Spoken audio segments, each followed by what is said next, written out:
Pamene amalawi akupita ku chisankho chomwe chizachitike pa 16 September chaka chino cha 2025 zikuonesa zonoti madera ena ake aphungu amene ndoti anakhala ku nyumba ya malamulo kuchoka mu chaka cha 2019 kuzafika ndithu mu chaka cha 2025 pomwe parliament yake yatsekedwa ndithu masiku apitawa.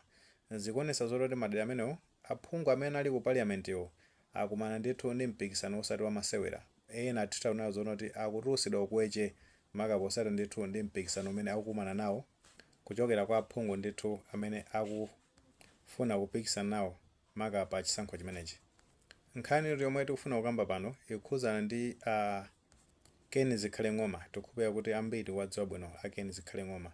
Iwo atu anali phungu wa nyumba ya malamulo ku Nkatabe South komano amayimira ndithu chipani cha Malawi Congress Party.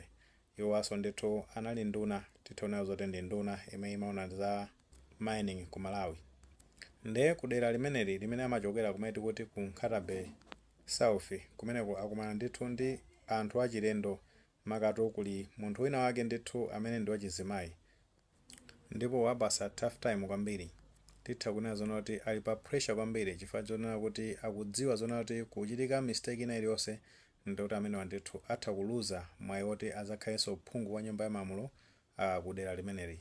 Ndeno msungwana amene wabwera tiona kuti akuwapasa pressure amene nduna Ken Zikhale Ng'oma amene dzina lake ndi Edina Manda. Iye ndithu akupikisana nawo pa mpikisano umenewo maka pa chisankho chimenechi akuyimira ndithu chipani cha Democratic Progressive Party.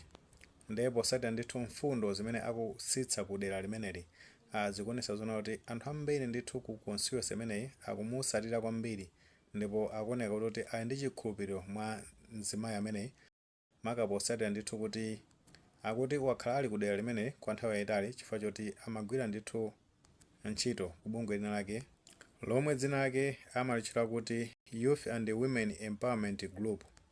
Nde zikuonesa zonoti me anali ku bungwe limeneli anakhala ndithu akupanga interact kapena ndithu akucheza kwambiri ndi anthu am'mudzi kumva ndithu mavuto awo. Ndi zimene zinampangisa ndithu kuti akhale ndi mphamvu yonena kuti azapikisana nawo pa chisankho chimenechi ngati phungu ndithu wa nyumba ya malamulo komano akuyimira ndithu chipani chimene cha Democratic Progressive Party.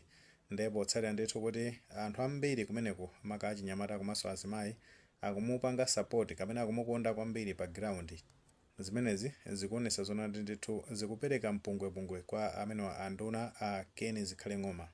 Ndeno posatira zimenezi pali anthu ena ake ndithu ku constituency imeneyi amene akumaza fotokoza kunena zona kuti anapasa ndithu mwayi amene Ken Zikhale Ng'oma komano ndithu anakanika kukwanirisa zinthu zimene ankalonjeza kuti achitira dera limeneli. Nde pachifukwa chake ndithu akuganiza zonati asinthe munthu amene ndithu azawayimire ngati phungu wa nyumba ya malamulo ku dera limeneli ku Nkatabe South. Komabe iwo Ken Zikhale Ng'oma anafotokoza maka kunena zona kuti akuti potengera ndi zitukuko zimene achita ku dera limeneli ndi chikhulupiriro kunena zona kuti anthu ndithu azapasa mwayi woti apitizenso kukhala ngati phungu wa nyumba ya malamulo pa 16 September chaka chino cha 2025 ndetu kukachitika ndithu chisankho. Komabe mene zililimu zitakhala zonena kuti anduna amene ndi kuti aluza pa chisankho chimenechi ndi kuti zinthu zitha kuzawayipira kwambiri maka chifukwa choti zikadzatero choncho ndithu azakhala vulnerable ku investigation.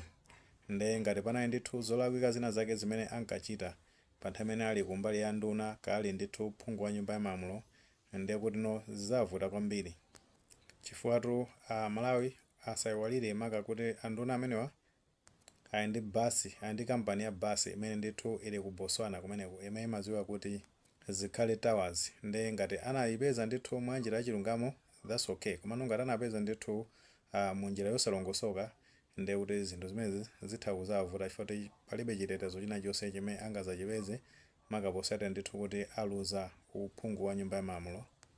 Kuchokera mu nkhani imeneyi phunziro limene anthu angapeze ndionena kuti anthu amene asankhidwa kupita ku nyumba ya malamulo ngati aphungu wa nyumba ya malamulo akuyenera zona kuti anthu amenewo azitha kukwanirisa zina za zimene alonjeza ku ma communities awo kapena ku ma constituency awo maka potsatira ndithu kuti imafika nthawi imene amazafunanso kuti anthu amenewo akawavotere pa chisankho. Ngati muli maganizo pa nkhani imeneyi mutha kutuza maganizo amenewo ku comment section koma tikamapereka tikumbukenso ndithu kulemekeza maganizo a anthu ena. tisaiwale panga like video pene komanso panga subscribe channel chimene cha Fox Malawi News 18 ndicho ngati nkhani zambiri zomachitika ndoti zitha kufikirani mosavuta.